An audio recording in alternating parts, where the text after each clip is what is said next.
We are in Detroit, Michigan, a crucial battleground state that could swing the U.S. presidential election.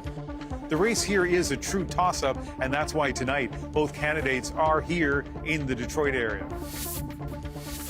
We win Michigan, we win the whole ball game. It is so good to be back in Michigan. Michigan is make or break for Democrats. Inshallah, Harris is going to lose because of us. And we break down why some Arab Americans are deserting Democrats. And a potentially historic payout from Big Tobacco. At least it gives us some kind of justice. Billions in compensation for provinces and Canadian smokers. The deal, nearly a decade in the making. But I got smarter, I got harder. Hackers target Canadian Swifties on the hunt for tickets by posing as Facebook friends. It's beyond the financial loss. It's really the heartbreak that we see. How to know who is selling and who is scamming. From CBC News, this is The National with Christine Birak and Ian Hannah-Mansing in Detroit.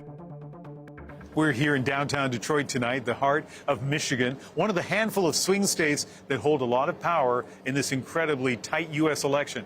With just over 2 weeks to go, we're talking to Americans as they make their big decision.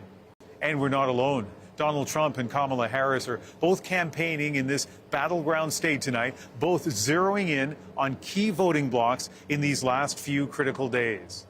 That includes working class, Arab, and Muslim Americans. Ellen Morrow shows us how Harris and Trump are trying to shore up support in this final stretch.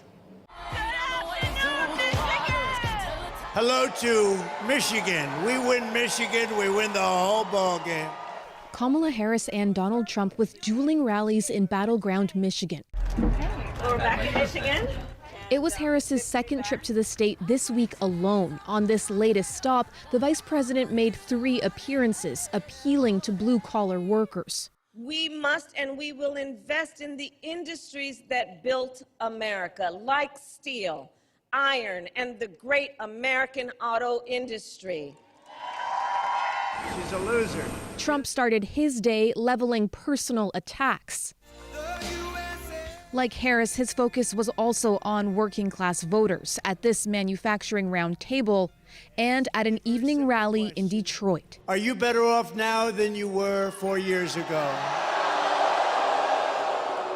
Not even close. His trip to the city comes after he insulted it just last week. Our whole country will end up being like Detroit if she's your president. But comments like that don't appear to have hurt the former president. In August, polls had Harris up several points in Michigan, but Trump now appears to have closed the gap. If it came down to one state, Michigan would be in the running to be that one state. And for Harris, there are worrying vulnerabilities. Despite efforts to shore up support, I just love the saying, Detroit versus everybody. Polls suggest she's faring worse among black men than Joe Biden did in 2020. She's also facing anger from Michigan's large Arab American population over the war in Gaza. If you told me that we already know it's the election, it's the day after the election, and we know that Michigan was the pivotal state for Trump, the most likely scenario is that Harris's weaknesses among black voters and among Arab American voters made the difference. But for now, the race in Michigan is a dead heat, as it is in other key battlegrounds, with just over 2 weeks to go. Ellen Morrow, CBC News, Toronto. Just ahead, we'll hear from Muslim and Arab voters directly about what's driving many away from the Democrats right now. It's the kind of conversations we'll be having all weekend, Christine, while we're here for Cross Country Checkup and The National. All right, Ian, we'll see you in a bit. Let's turn now to a potentially historic legal settlement here in Canada. It would see Big Tobacco compensate not only provinces and territories, but also smokers and their families. The deal would see 3 of the world's biggest tobacco companies pay $32.5 billion following a landmark Quebec ruling that found the companies failed to warn consumers of the dangers of smoking. The deal would end a long legal fight for direct compensation. And as Jennifer Yoon shows us, it comes too late for some. Some closure after a long legal battle against big tobacco. I wish my father was here. His dad, Johnny Blais, led a class action lawsuit filed in 1998, alleging tobacco companies encouraged addiction. Quebec courts agreed in 2015, years after Blais died of lung cancer. Now his family may finally be compensated. Obviously, our loved ones won't come back from the dead, but at least it gives us some kind of justice. The proposed deal would see JTI-Macdonald, Rothmans, Benson, and Hedges and Imperial Tobacco pay $32.5 billion, with more than $6 billion paid directly to Canadians with smoking-related illnesses, and the majority, nearly $25 billion, for provinces and territories to recoup healthcare costs. The results. These are the results. The proposed payout took nearly 10 years to negotiate after the companies sought creditor protection in 2019. If accepted, it would be the biggest deal of its kind outside the U.S. As a result of this litigation, tens of thousands of Canadians will receive very significant awards. Longtime Quebec smokers who got sick will qualify for up to $100,000. Elsewhere in Canada, up to $60,000. But companies would only pay about $14 billion up front. The rest would be paid with future profits. It is a plan that has taken into consideration the capacity of the industry to pay. Some say the proposal doesn't go far enough. What we've got is an agreement that it anticipates future sales, that depends on future sales to smokers in order to pay the provincial governments, and that perpetuates the industry instead of getting rid of it. She wants governments to make sure tobacco companies don't use the same tactics to push other nicotine products like vapes. The plan must be voted on by creditors no later than December 12th and approved by the court. Jennifer Yoon, CBC News, Montreal. Another billion-dollar settlement is heading back to the negotiating table tonight. The Assembly of First Nations confirming it will seek a new deal with Ottawa after rejecting nearly $48 billion to reform on-reserve child welfare services. Olivia Stefanovic explains why and what happens now. If you wish to oppose, with the fate of their children in their hands, the Assembly of First Nations sent a clear message. Canada and the provinces will need to do more to account for the harms that they have caused by perpetuating a racist child welfare system. So he's defeated. Resoundingly rejecting the federal government's $47.8 billion offer, sending it back to the drawing board. This is a lesson.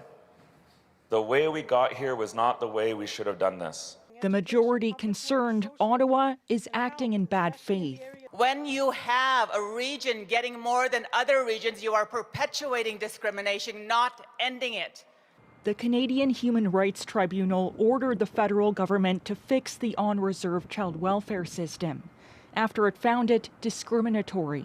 Some are convinced the AFN can get a better deal. Others are skeptical. I seriously doubt that if the Conservatives form the government, we're going to get anything close to this. Carolyn Buffalo spent years advocating to make sure no other family is asked to give up their child to foster care, like her son Noah, who has severe cerebral palsy. I think we've lost. I think it's gone. I hope I'm wrong. I would love to be wrong, but I think it's gone. That's why I can't stop crying.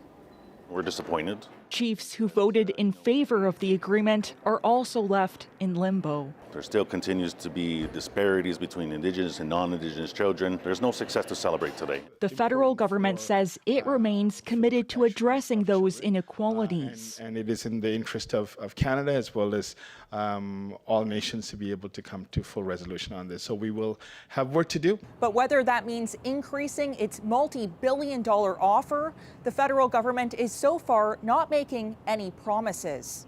Olivia Stefanovic, CBC News, Ottawa. Police have arrested 2 people in connection to a shooting at a Jewish school in Toronto Saturday. Both males face multiple charges, including unauthorized possession of a loaded firearm, a Glock handgun modified to be fully automatic. No one was at the elementary school when it happened. Police were called in over smashed windows, but they found a dozen shell casings and enough evidence to lead them to two suspects, a 17 and 20-year-old. There's no word yet on motive or whether this incident was connected to a similar one at the school in May. Hamas has now confirmed that its leader, Yahya Sinwar, was killed by Israeli forces. As Briar Stewart shows us, some Israelis and Palestinians say it's time for negotiations, even peace. But the signal so far is that this war isn't over. Smoke rises from northern Gaza as the Israeli military says this is a unit preparing to head into the city of Jabalia. The death of Hamas's leader, Yahya Sinwar, might have achieved a key Israeli goal in this war, but it didn't end it. The families of the hostages wish it did. This moment becomes something if it's leveraged to bring the hostages home. Abion's cousin, Ofer Calderon, is still trapped in Gaza. His two children were released in the temporary truce last fall. His son made this video pleading for his dad's freedom. It's an awful, awful situation that has gone on here for more than 370 days. We can end this. We need 100 hostages home now. But there aren't any signs an agreement is close. A Hamas official warns that the hostages will only be released once imprisoned Palestinians are freed and the Israeli military withdraws from Gaza. There in the city of Han Yunis, a videographer working for CBC News filmed Friday prayers at a destroyed mosque. Many have publicly hailed Sinwar as a martyr. But this man also says now it's time for Hamas to negotiate. Another says the blame rests with Israel. All of the stubbornness is on its side, he says. This is not the end of the war in Gaza. Israel's prime minister says the country will continue to root out militants unless they put down their weapons and release the hostages. You argued for so long that Sinwar prevents a deal. The security expert says he would like to believe that Sinwar's death will be enough for Benjamin Netanyahu to negotiate. So do you think that this is enough for him, that this victory is enough? No, I don't. I'm afraid that his list of priorities is somewhat different. On that list, the complete destruction of Hamas, still fighting in what's left of Gaza.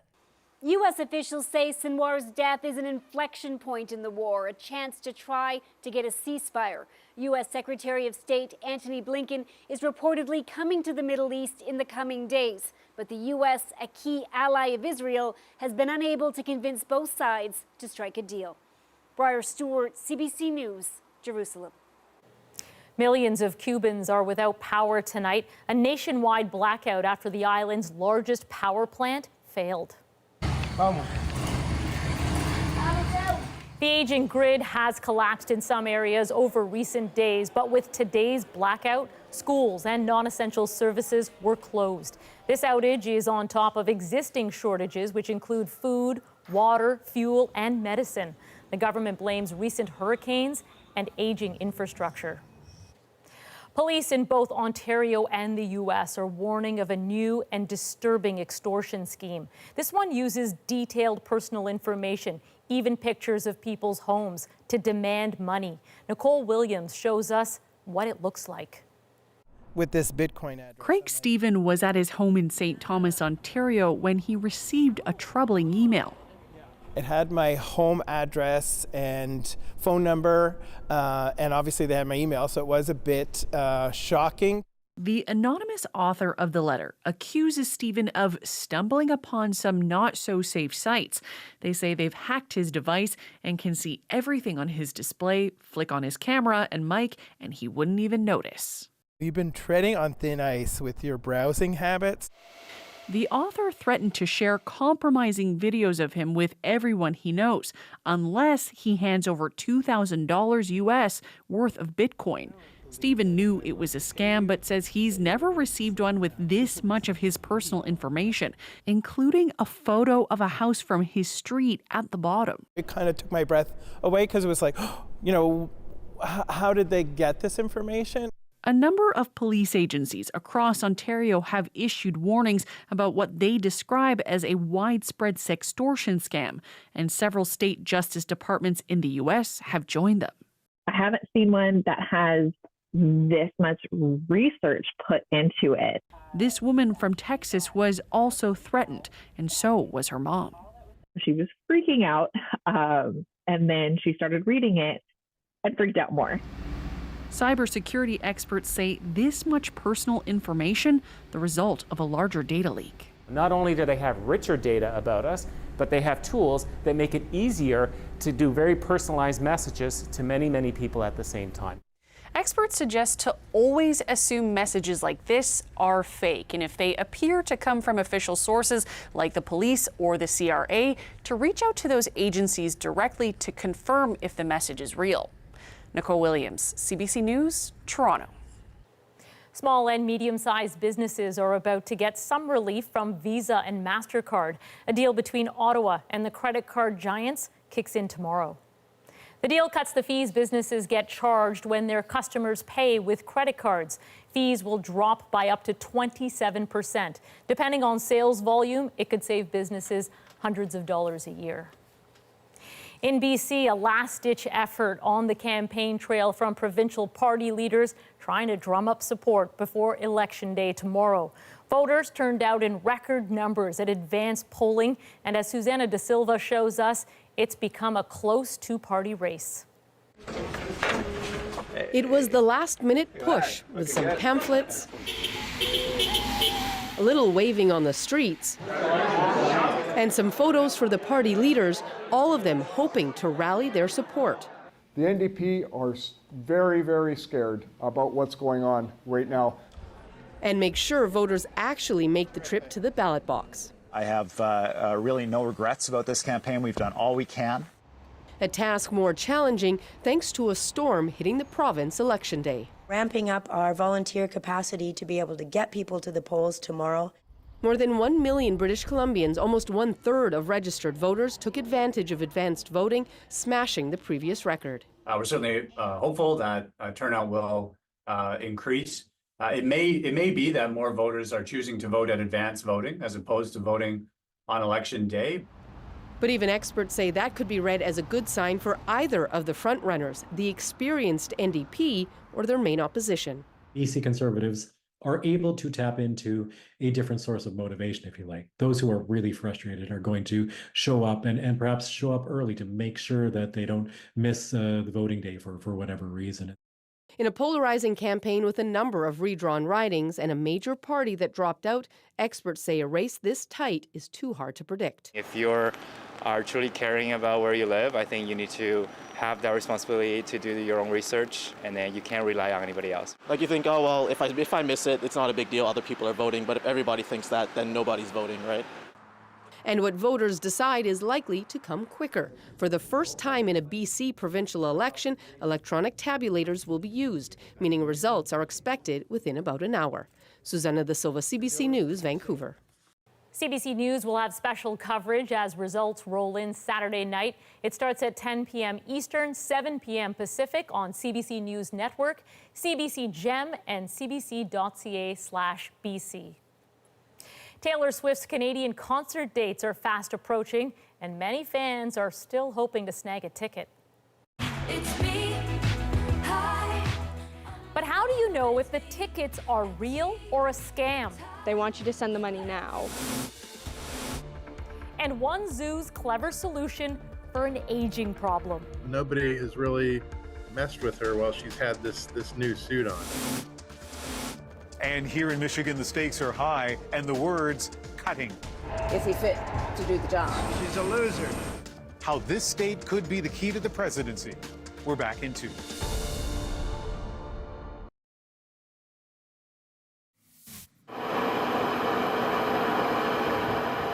That's King Charles and Queen Camilla arriving in Sydney. Their 6-day visit is the King's first overseas trip since ascending the throne, and the first royal visit to Australia in 13 years. To greet them, the Sydney Opera House was lit up with a photographic tribute. Well, in less than a month, Taylor Swift will bring her Eras tour to Canada with shows first in Toronto, then in Vancouver. Fans who didn't snag tickets right away are now scrambling to get some. And as Lisa Shing shows us, that could open them up to a devious scam. It's me.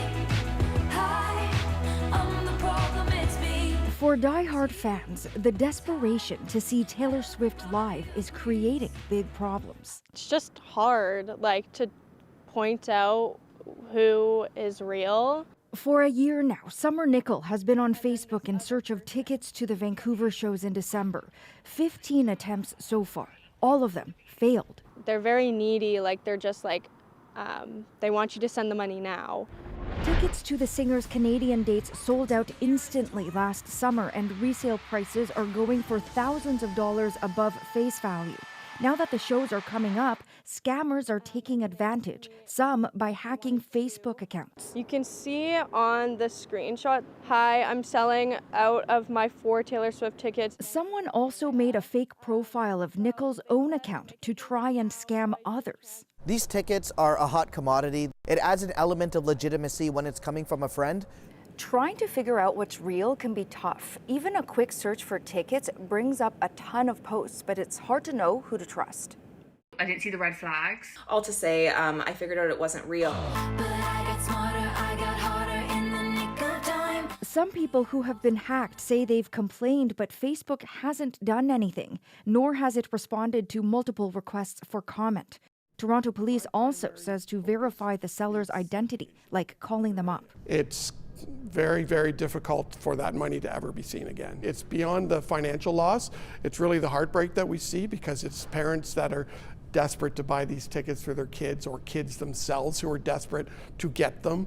For Nickel, the love of Taylor Swift goes back to her first concert more than a decade ago, so she'll continue scouring. I'm like willing to pay a pretty penny for a ticket. Even if it means standing outside the venue when the time comes. Lisa Shing, CBC News, Toronto. Look what you made me do. Canadian authorities have launched a new mission to fight illegal fishing along our coast. How Canada is at the forefront of patrolling the high seas. Is an absolute game changer. And I'll be back from Michigan, where one community could determine which way the state swings. Muslims can determine who is the next president of the United States of America. And how the war in Gaza is shaping the vote. I feel betrayed. But can Harris and Trump sway voters in Michigan? I'm really exhilarated. You know why? We're killing her in the polls. We will win. We will win. What will it take to break this dead heat? The National breaks down the stories shaping our world. Next.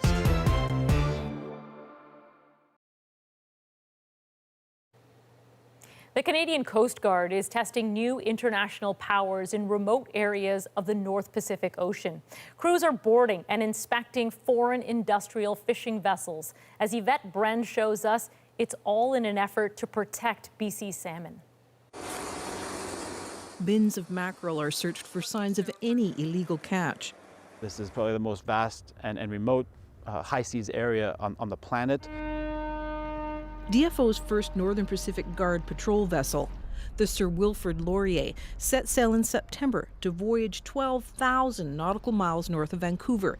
Here near the Alaska border, flotillas of hundreds of fishing vessels light up the night. The radiance of these lights is observed from space. We're just going to do a quick safety sweep. And, It's illegal to net salmon or fin sharks. Bridge team, you guys are good to go up to the bridge. Going to the bridge. So total number of crews 24. So far this fall, they've boarded 15 vessels and found a dozen infractions. International law allows them only to observe and report. 43, 44. It's incredibly important and groundbreaking. He says Canada is taking a lead role in this high-risk work, often in heavy seas. Canada's ability to take this technology and share it with other nations who do not have routine access to such technology is an absolute game changer. Canada shares surveillance data on dark vessels, ships that deactivate transmitters, to help others, including the island of Taiwan, the Philippines, even Ecuador, to protect the Galapagos Islands. Countries are turning their eyes outwards to their own exclusive economic zones and beyond to try and understand what's going on and how to better keep an eye on them, so that it's to do with sovereignty in many regards. So just being present has a great deterrence effect. Having eyes in this remote zone close to Russia has dual benefits. The Sir Wilfrid Laurier and its crew are effectively our North Pacific Guard eyes on the water. Watching for illegal fishing and any other threats on the horizon. Yvette Brand, CBC News, Vancouver. Let's head back to Ian now in Michigan. Hey, Ian. Hi, Christine. Both the Democrats and Republicans are campaigning hard here right now, and with good reason. Just over 2 weeks before the presidential election, it is still very much up for grabs, with one major issue a driving force for many. This is the breakdown. Could the response of the White House to the war in the Middle East cost the Democrats this presidential election? We are abandoning Harris. We are going to hold them accountable. Here in Michigan, some Arab and Muslim voters are rejecting Kamala Harris. They turn around and stab us in the back. Michigan is a swing state. The Democrats narrowly won in 2020. So that both candidates are here now is no surprise. Well, let's bring in someone who knows a lot about politics in Michigan. Dave Dulio is a professor of political science at Oakland University, just outside the city of Detroit. I guess, first of all, you have two presidential candidates in your state today. Why is Michigan so important to both of them? For a multitude of reasons. Number one, it's incredibly close. The polls here are not only in the margin of error, but it's a point or two either way in every poll that has come out in the last couple of weeks. Second reason, we're a big tranche of electoral votes. We've got 15 electoral votes that one of those candidates is going to get toward their path to 270. Donald Trump has a rally in Detroit, just about a block away from here. We can hear protesters in the background. What's at the top of his list of what he has to do in this race? I think that this race has turned in the last couple of days from a persuasion operation to a mobilization operation. Early voting starts very soon, and of course we've got 17 days until Election Day. But the campaigns I think are now turning toward mobilizing their supporters and making sure that every last one of them casts their ballot. So that's true, I guess, of both candidates. Absolutely.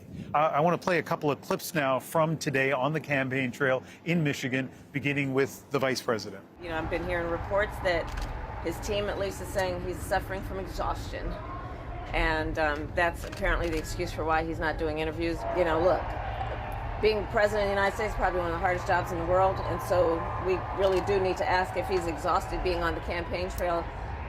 Is he fit to do the job? Tell me when you've seen me take even a little bit of a risk. Not only am I'm not even tired. I'm really exhilarated. You know why? We're killing her in the polls because the American people don't want her. So as you hear those clips, what's the significance of them?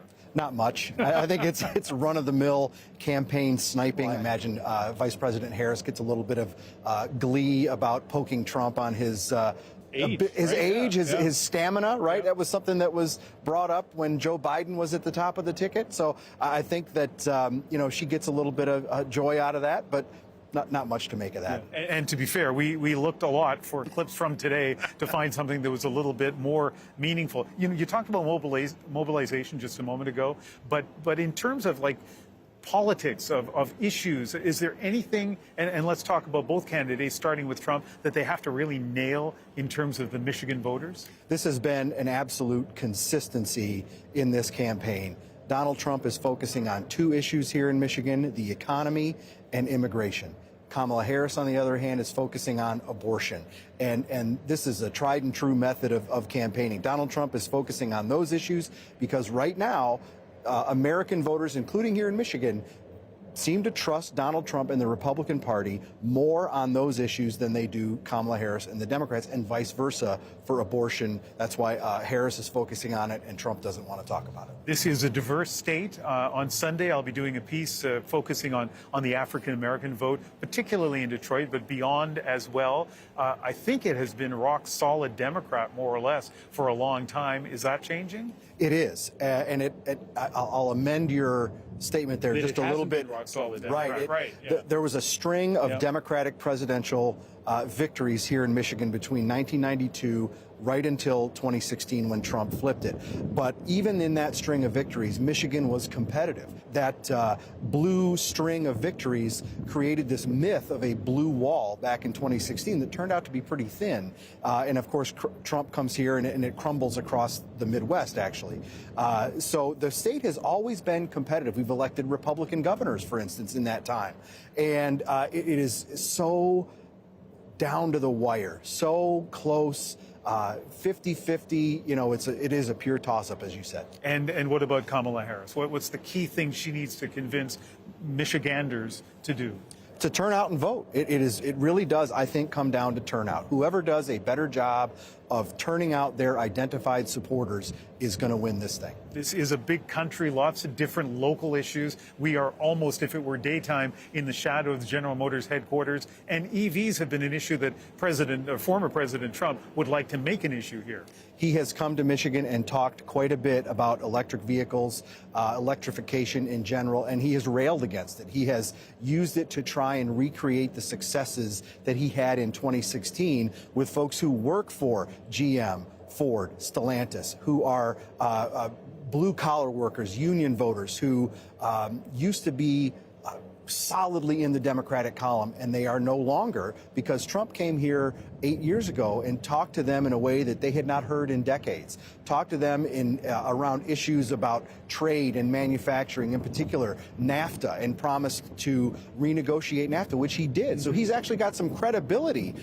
with these folks on those issues that are related to their auto jobs. And what about EVs? Has that become an issue in 24? It certainly has, and it is. Trump is trying to use it as another way of saying the Democrats, Kamala Harris, and their EV mandates, they're going to ruin the auto industry, they're going to drive out your jobs, but I won't. So it's really a strategy for Trump to try to lock in those votes that he was so successful with 8 years ago. Just a minute left. My colleague Chris Reyes is going to have a piece in just a moment looking at the Arab American vote in Michigan.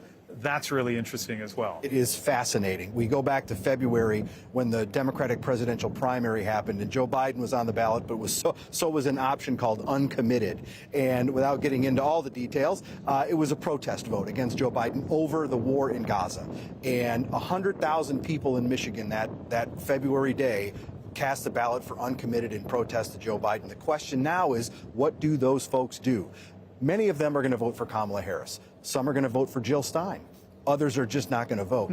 So, but the important point here is that even small shifts among key constituencies, African-American voters, Arab American voters, young people, union voters, those small shifts are going to have the potential to have a huge impact on the outcome. Yeah, 2016, the margin razor close, literally 5 seconds left. How close is it right now? Razor thin. Yeah. Dave Dulio, a professor of political science at Oakland University, just outside Detroit. Thank you very much. Thank you. Next, the conflicts in the Middle East, making some voters rethink their choices. My father had a condo on the 6th floor, which is now on the floor 0. The anger that could spill out on the ballot box. Next.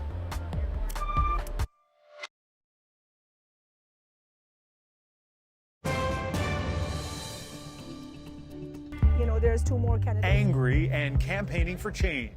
Inshallah, Harris is going to lose because of us. Some Arab and Muslim voters are turning their backs on the Democrats over the U.S. handling of war in the Middle East. There needs to be an accountability for the lives lost thus far.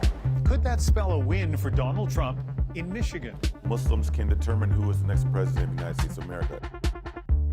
Both groups are a major voting force here in Michigan, and this is a critical swing state. Chris Reyes spent several days here speaking with voters who told her about their anger and their action. In this part of southeast Michigan, home to the largest concentration of Arab and Muslim voters in the U.S., anger over the war in the Middle East could cost the Democrats the election. They turn around and stab us in the back. Who's going to get me a ceasefire? Who's going to stop the bombing of my people? Why are we going to vote the way we do? Because of the bloodbath that's taken place. That chorus of voices is heading to the polls, and their vote could be pivotal. Muslims can determine who is the next president of the United States of America. How they use that power could re-elect the very candidate they once rejected. If the consequences is Trump presidency, so be it. In 2020, Joe Biden won the swing state of Michigan with the overwhelming support of the Arab and Muslim communities. Many of them live right here in Dearborn, the first Arab majority city in the United States. 4 years later, that support has all but imploded. To get to the heart of why, visit a space like the Arab American Museum in Dearborn, where many of those conversations are taking place. So we're entering the gallery, Coming to America, and this gallery talks about the different phases of Arab immigration to the United States. Listening in, museum director, Palestinian-Canadian Diana Abu Ali. We've tried to be a space for community to come together and experience that grief together. What I hear, that the actions of the government sort of communicate to them that the lives of your relatives and people like you over in the Arab world are not as valuable as some other lives. So you've had your office here for 25 years, you said? 25 years. The support that Democrats built in communities like this hub for Yemeni Americans has crumbled in the last year. The war shattering the loyalty of lifelong Democrats like Abdul Hakim al-Sada and Walid Fidama. I cannot emphasize my disgusting with the current administration and their lack of leadership, their lack of empathy toward the Palestinian people, toward the Lebanese people. Personally, I feel betrayed. Is this the first time that you're not going to vote Democrat for president? Yes. What's driving that decision? Driving that, the situation is happening in overseas. In a quiet suburb just outside Dearborn, Farah, hi, I'm Chris. Farah Khan's home is now a makeshift base for a grassroots movement called Abandon Harris. You voted for Biden in 2020. Yes, I did. And that's the biggest regret of my life. Khan is actively campaigning for the Green Party's Jill Stein. What have these children done to die like this? Such an unimaginable, horrible death. They don't deserve to die like this. That is why we are abandoning Harris. We are going to hold them accountable. Kamala Harris has won some support from the community, including an endorsement from Engage, a national advocacy group that mobilizes Muslim voters. But if a protest vote swells at the polls, it could cost her big. In 2020, more than 145,000 Muslims voted in Michigan, and Biden won the state by about 150,000 votes. Who are suffering genocide. Daoud Walid with the Council on American Islamic Relations in Michigan puts it into perspective. If there's a significant amount of Muslims, percentually, that vote one way or the other, Muslims can determine who is the next president of the United States of America. And we know this in our community. Trump is seizing that opportunity by actively courting a community he once pushed away. Donald J. Trump is calling for a total and complete shutdown of Muslims entering the United States. He's having some success. The mayor of Michigan's Muslim-majority city of Hamtramck has endorsed him. There is nobody that isn't supportive. Local activist Samra Lukman is so angry at the Democrats, she's strategically throwing her support behind Trump. There needs to be an accountability for the lives lost thus far. And in order to ensure a Harris loss, the best possible strategy would be to vote for the opposition, no matter who it might be. As the war in the Middle East continues to escalate, the more voters like restaurant owner Sam Hammoud are getting shaken to the core.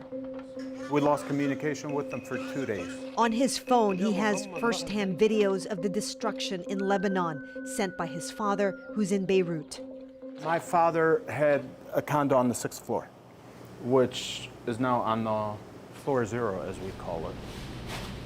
With every strike on his family's homeland, he's driven further and further away from both Trump and Harris. I might be leaning towards nothing.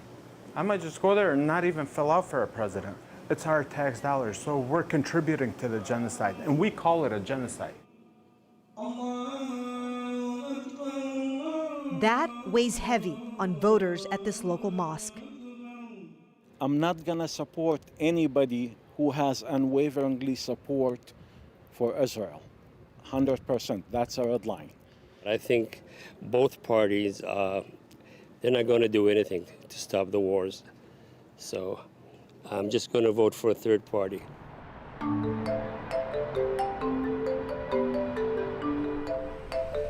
Hello, good afternoon. I'm with Abandon Harris. Farah Khan has been taking her advocacy into the community for weeks now, hoping to reach as many voters as she can.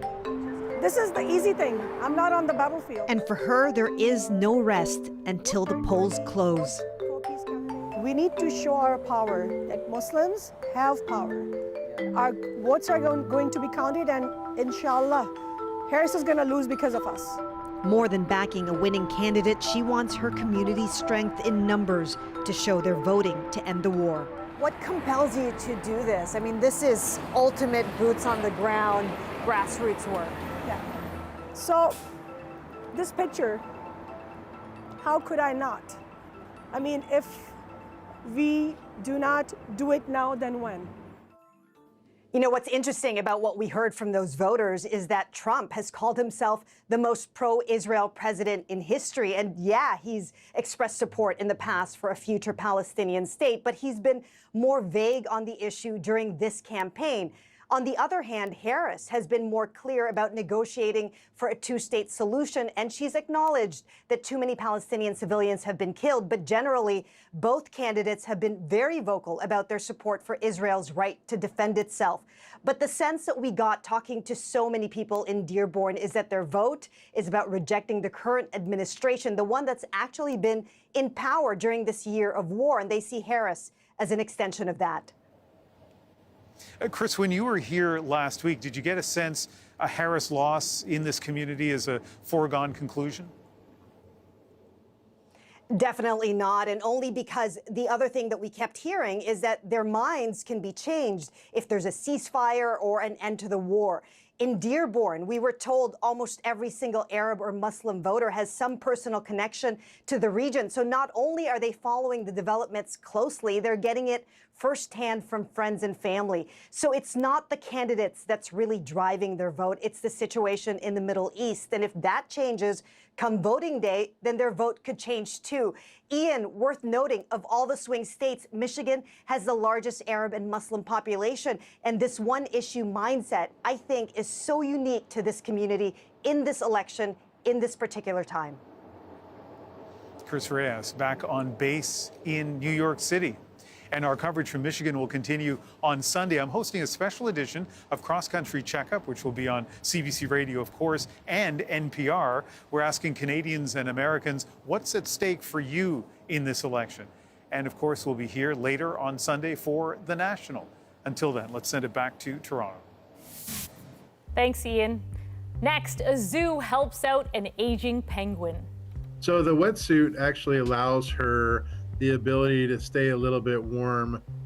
The new outfit to keep her thriving in our moment.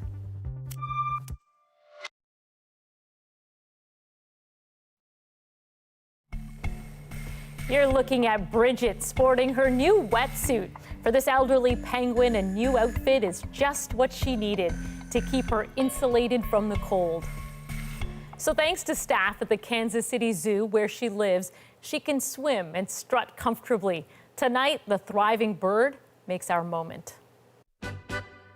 Bridget is a 37-year-old Gen 2 penguin, and if you know anything about penguins, once you start getting into your 20s for most species, that's a pretty darn old penguin.